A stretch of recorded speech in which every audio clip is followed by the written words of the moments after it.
All right, I'm gonna make this the last video for tonight. You'll understand the reason why. And share an email that was sent to me. Obviously, last name, stuff like that. I'm not gonna do that.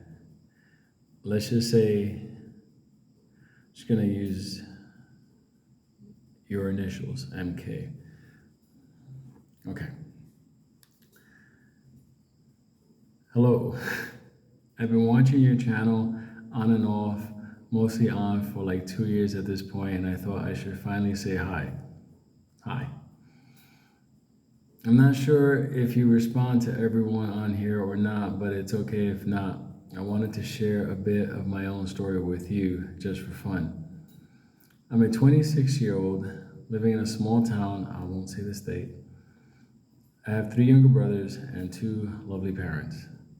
My grandparents live 4 houses down from us, and we're very tight-knit family and love them so much and want to give them the world, especially my parents who did that for me. We were standard middle class and still come off that way, but man, it's tough now. Getting a drink on the weekend or going to the fair is the most budget can extend with how expensive living is now. We're all very aware and awake to what the world is now. The corruption and the coming chicken apocalypse. CBDCs, social credit scores, and the WEF agenda. BlackRock, State Street, Vanguard own us. Yes, they do. And so much more. She's 26. It is unsettling times to live in, and it's hard to cope with and try to prepare when it's already hard just to survive now. I'm not worried about money. I would like to share a bit more about my personal finances. I'm not looking for financial advice, obviously. Yeah, she said obviously. No, that's obviously. But if you do have some thoughts on what I'm sharing, please feel free. Okay. As far as the income, I'm not going to get into it, but at the end of the day, I see what you got at the end after everything. Okay, I got that. I got your debt. Okay, credit cards. Yeah, interest rates. I know. Car loan, okay. Student loans, okay. Living expenses, small town, nice 1 bedroom, it's 15. Okay. Utility loan, debt payment, gas, phone. Food is freaking ridiculous now. Everything is about 5 to 10 or so. I'll walk around the store with 10 to 15 items and spend about 100. Hello, ramen noodles for dinner every night. Me and Kyle did that a long time ago. Basically, if you don't spend money on food or anything personal items or fun, maybe I have 200 to 500 max to save and invest a month. But that rarely happens if life happens and money is needed.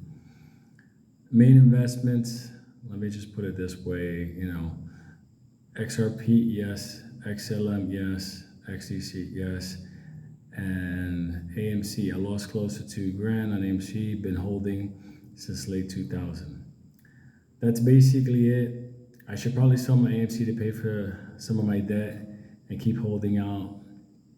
That even if they let me run it to 15, I'll make some money back plus some.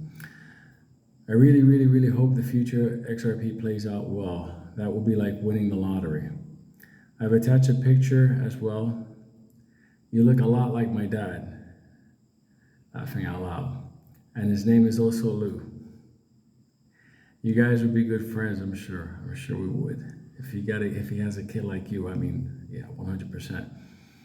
Hope you're doing well. Much love. That photo I'm gonna keep forever. I'm just gonna let you know that. Obviously, I can't give you financial advice, even though nobody pays me, so at the end of the day, it's nothing contractual. It's just me saying what I'm saying. I'm gonna tell you right now, the AMC is a giant corrupt play, and it's one of those things that everybody on it, we're on the verge of a massive, they can't control it, but I feel that the powers in the street are doing everything they can. So it's a 50-50 50-50 thing now. I see us winning, but I don't see us winning to the full level because there's a couple of major banks involved in this, and they got to be protected with the liquidity crisis. Then I'm going to tell you the other ones. That amount that you have in XRP, the 2 and change, let's just say it was my XRP. That's for the long haul. I can tell you my XRP is for the long haul. I know what's happening with that thing. I speak to both people in finance and people in the tech world. And at the end of the day, XRP will cut a major dent into the Bitcoin market space. Don't worry about what you hear about BlackRock, the ETF, and everything else like that. Yeah, that's great for them. They like to do that, stuff like that. But remember something, I'm going to just share with you. XRP does things that Bitcoin cannot. And because of that, it's going to take over the financial services, the movement of money, tokenization, and everything else like that. Bitcoin cannot do that. So you're solid on that, okay? So we're both in that fight. XLM is XRP. XLM has a major market space in the world servicing the unbanked, okay? What I mean by that is around the world, there are people who do not have banks. You have economies that don't have the luxury of participating in the global economy in tokenization, fast cross-border settlement, yada, yada, yada. XLM provides that. Your XDC, which you have there, the 2 and change, because you have your 3 and change XLM, but your XDC, I'm going to tell you something right now. That's a good number. Why? XDC is basically the 2.0 version of Ethereum. Ethereum came short.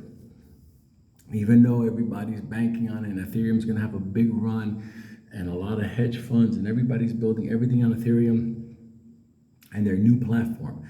But what runs on the new platform is that XDC. Their focus is on moving their financial securities, real estate, basically everything tokenization. And they're being embraced so heavily by the Europeans right now, the UK.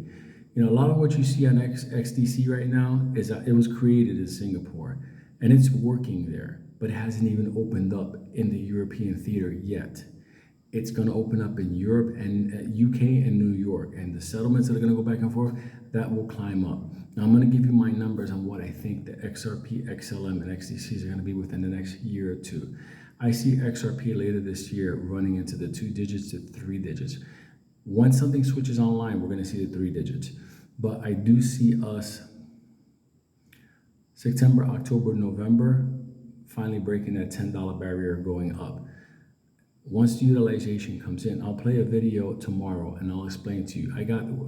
It's the words from somebody actually within their world saying that right now they're just implementing. So tomorrow, look for that video. XRP is something I'm going to leave because XRP is going to be worth several $1,000s. And later on, several tens of $1,000s. It's going to cut into the Bitcoin market space. And people will go, no, because Bitcoin's going to climb up to whatever. Yeah, okay. And it's going to be very expensive. And you have something that's faster, cheaper, and does more. And that's XRP. XLM, I already talked about. It services the unbanked and it does everything that XRP does. It's just not designed at the enterprise level. So you're good with that. XRP, I see it. It's always going to be a lesser than XRP, even though you're going to have spillover. So let's say XRP is at 100, you'll see XLM at 25, 30. If it's XRP at 500, you'll see XLM at 75, 100, 150, around like that type of stuff. But I believe they're both worth into the upper hundreds and into the thousands within the next year to two. XDC is uncharted territory because it hasn't really opened up the tokenization around the world, and it runs on Ethereum ETH. So you'll see in the near future $2, $3, but I believe that thing has legs enough to run to be somewhere in the 10, 15, 20, 25, and so on. I think the ceiling of that could possibly somewhere be around $100. But remember, it just depends how much they're going to be moving back and forth and trade settlements and everything. That's a quadrillion-dollar market. And from what I'm hearing from my tech people, XDC actually settles that kind of stuff faster than XRP. All I can tell you is I'm going to stick around and make sure people like you and your beautiful family, I could do my best to try to kind of help you guys along. That is the most incredible message I've gotten. Let me tell you something. A lot of years ago, I met this sweet girl. She's a fucking angel. Sorry for cursing. It's me. And she was sick. And it was one of these things where, money always challenged her. And me being a person that understood money, I knew the road. I knew I could solve everything. Obviously, certain things happened along the way. I couldn't solve everything. Sometimes money can't solve everything. That photo you have of your family there and your father, Lou, that is your true wealth. That is your true assets. You're doing good. You're shadowing me. I'm not going to lose. You're not going to lose. We're not going to lose. As far as the numbers you have, the debt and everything like that, yeah. All I can tell you is there's going to be a big reset coming soon, and I'm going to see how all those things get paid worthless dollars. I'll make a video on that.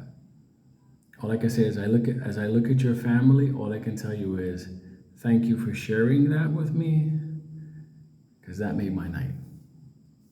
Giant love.